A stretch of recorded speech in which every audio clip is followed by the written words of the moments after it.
పెద్దిరెడ్డి రామచంద్రారెడ్డి మనందరికీ తెలుసు. వైఎస్ఆర్సీపీ పార్టీ అధికారాన్ని అడ్డం పెట్టుకుని జగన్మోహన్ రెడ్డి గారు సీఎం గా ఆయన ఉండగా ఈయన చేసినటువంటి దోపిడీలు అన్ని ఒక్క ఆయన నియోజకవర్గంలోనే 980 ఎకరాలకు దగ్గర ఆయన కబ్జా చేశారు అని చెప్పి ఒక ఆరోపణ వచ్చింది. చాలా మంది ఆయన మీద భారీ ఎత్తున ఫిర్యాదులు కూడా చేశారు. అది కూడా మదనపల్లి సబ్ కలెక్టర్ కార్యాలయానికి, ఆర్డీఓ కార్యాలయానికి వచ్చి మరి దాదాపు 229 మంది కేసులు పెట్టారట. రోజు కొన్ని వందల మంది వచ్చి మదనపల్లి ఆర్డీఓ కార్యాలయానికి, సబ్ కలెక్టర్ కార్యాలయానికి ఫిర్యాదులు ఇవ్వడం జరుగుతుంది. పెద్దిరెడ్డి రామచంద్రారెడ్డికి సంబంధించినటువంటి ముఠా అంతా కూడా ఒకటే అయిపోయి సపరేట్ గా వెళ్ళిపోతున్నట్టుగా తెలుసు. అటు హైదరాబాద్ లో కావచ్చు, అనేక ప్లేసుల్లో ఉన్నటువంటి వాళ్ళ అనుచరులు, వాళ్ళ చుట్టాలు, వాళ్ళ బంధువులు ఇళ్లలో సోదాలు కూడా చేయడం జరిగింది. ఎమ్మెల్యే ద్వారకానాథ్ రెడ్డి ఇంట్లోనూ సోదాలు చేశారు.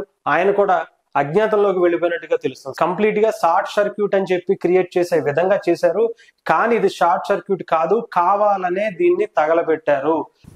పెద్దిరెడ్డి రామచంద్రారెడ్డి మనందరికీ తెలుసు. అంటే గతంలో వైఎస్ఆర్సీపీ పార్టీ అధికారాన్ని అడ్డం పెట్టుకుని జగన్మోహన్ రెడ్డి గారిని సీఎం గా ఆయన ఉండగా ఈయన చేసినటువంటి దోపిడీలు అన్ని ఎన్నికలు. రీసెంట్ గా దానికి సంబంధించి ఒక్కొక్కటిగా బయటకు వస్తున్నాయి. ఒక్క ఆయన నియోజకవర్గంలోనే 980 ఎకరాలకు దగ్గర ఆయన కబ్జా చేశారు అని చెప్పి ఒక ఆరోపణ వచ్చింది. అయితే అంతేకాకుండా రీసెంట్ గా చాలా మంది ఆయన మీద భారీ ఎత్తున ఫిర్యాదులు కూడా చేశారు.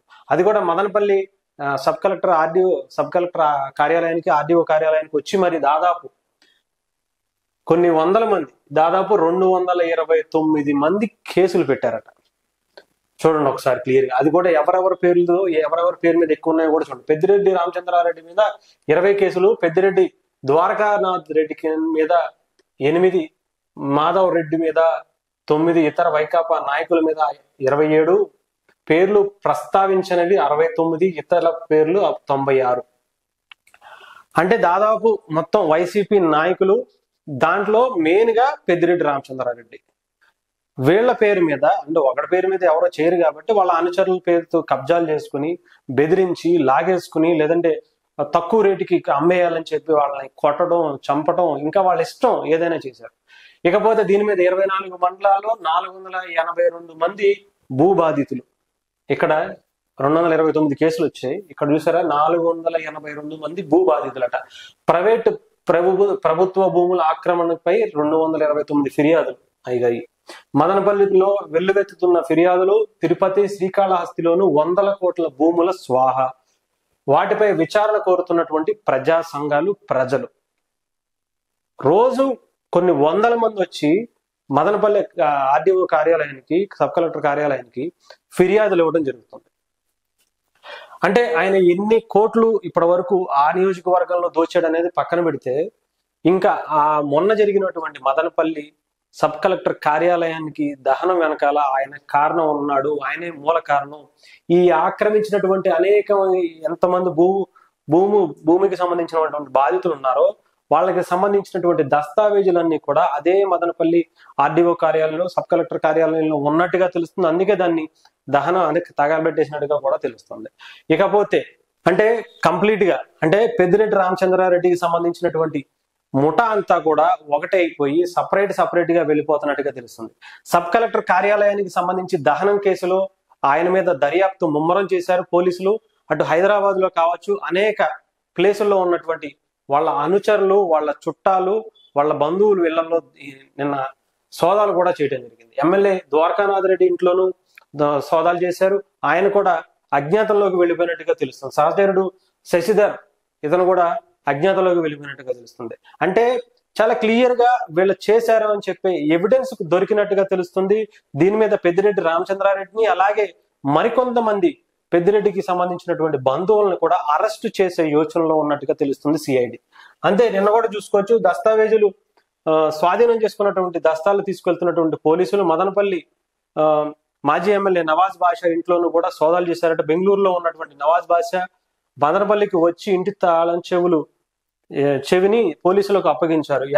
అక్కడ ఎలాంటి ఆధారాలు లభ్యం కాకపోవడంతో పోలీసులు వెళ్లిపోయారు. పెద్దిరెడ్డి అనుచరుడైన బాజన్ ఆదివారం పోలీసుల ఎదుట లొంగిపోగా ఆయన నివాసంలో పోలీసులు సోదాలు చేపట్టారు. విచారణకు పిలిస్తే హాజరు కావాలని బాజన్ కు నోటీసులు కూడా ఇచ్చారట. అంతేకాకుండా మదనపల్లి ప్రమాదం గుట్టు విప్పినట్టుగా తెలుస్తుంది.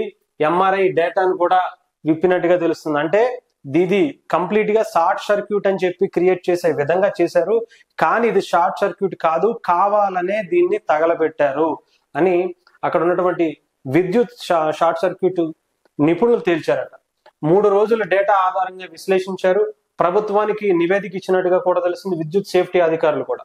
అంటే దీని మీద మీటర్ రీడింగ్ డేటాలో వ్యత్యాసం కూడా లేదు. కంప్లీట్ గా ఇదంతా కూడా మీటర్ రీడింగ్ నుంచి ఎల్టీ డిస్ట్రిబ్యూషన్ బాక్సులు సరఫరా చేసే విద్యుత్ నియంత్రణకు 100 amps చేంజ్ ఓవర్ స్విచ్ వినియోగించారు. ప్రమాదం తర్వాత అక్కడ ఉన్న మొత్తం 15 ఎంబసీలు 6 ఎంబసీలు ట్రిప్ అయ్యాయి.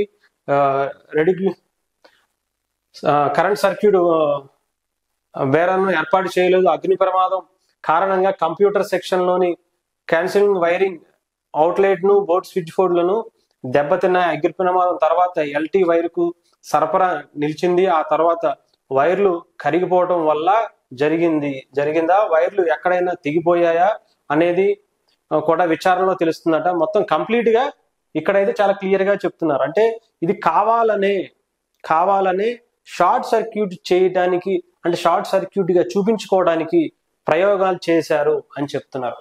అంటే హై వోల్టేజ్ వచ్చేలాగా, ఏదన్నా అక్కడ అది జరిగి కాలిపోయేలాగా అధికారంలో ఉన్న వాళ్ళు కాబట్టి, అధికార ప్రభుత్వం నుంచి వచ్చిన వాళ్ళు కాబట్టి వాళ్ళకి ఎలా చేయాలి అని చెప్పేది అధికారులు కూడా కొంతమంది వాళ్ళకి సహకరించారు కాబట్టి వాళ్ళ నుంచి ఎలా చేస్తే బాగుంటుంది, దీన్ని కంప్లీట్ గా షార్ట్ సర్క్యూట్ గా ఎలా చూపించాలనే దాన్ని వాళ్ళు కూడా పక్కా ప్లాన్ ప్రకారం దీన్ని చేసినట్టుగా తెలుస్తుంది.